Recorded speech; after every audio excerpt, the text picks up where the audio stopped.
Ferrolterra. ¿Dónde está Omar? En Ferrolterra. ¿Cómo es? Vamos a tumbar los muros y los valados. Eso es. ¿Cómo es? Deitado rente Omar. Se camino.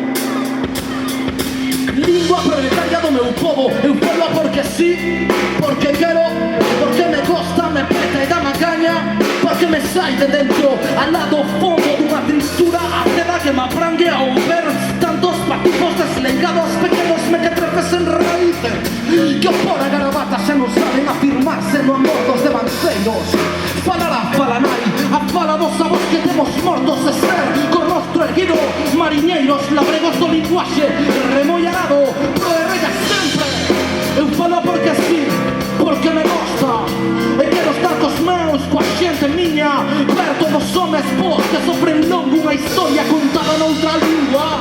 E non falo pros soberbios, e non falo pros ruins e poderosos, non falo pros fincados, non falo pros maleiros, non falo pros estúpidos, que falo pras que aguantan rexemente mentiras e injustizas de cotío, pros que suan e choran un canto cotidiano de volvoretas, de lume e vento sobre os ollos nuos. Eu non quero arredar as miñas verbas de todos os que sofren neste mundo. E ti vives no mundo, Galicia, terra miña, 12 lagos das Españas, deitada rente o mar. E se camino, o mar que me leva a Cuba.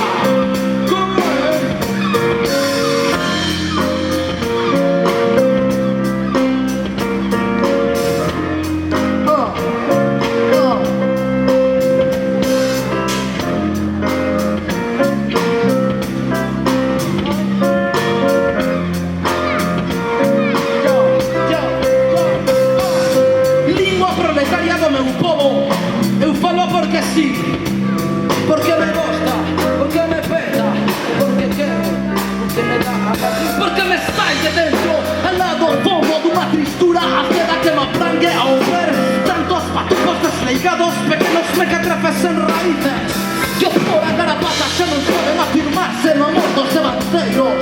Falará falanai, a fala dos avós que temos mortos de ser, con rostro erguido, mariñeiros, labregos do linguaxe, rebollarado,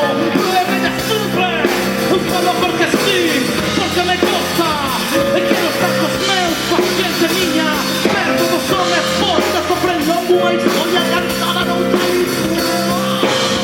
E non falo pros soberbios, e non falo pros ruins e poderosos, non falo pros pinchados, non falo pros maleiros, non falo pros estúpidos, que falo pras que sacan rexamente mentiras e injustizas de cotío, pros que suan e choran un canto cotidiano de volvoretas, de lume e vento sobre os